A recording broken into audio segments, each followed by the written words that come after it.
Gürcüstanda hər il 14 aprel ana dili günü qeyd olunur. 1978-ci ildə minlərlə insan Tbilisidə mitinqə çıxaraq Gürcü dilinin konstitusiyada dövlət dili kimi saxlanılmasına nail oldu.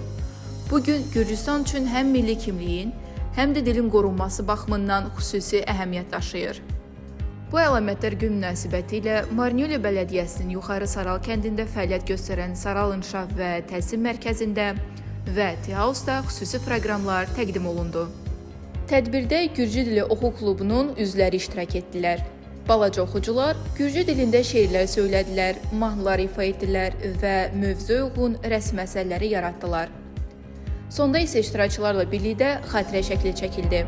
Tədbir oxu klublarının müəlliməsi Teona Xaşaladze və Aylin Hümbətovanın təşkilatçılığı ilə həyata keçirildi.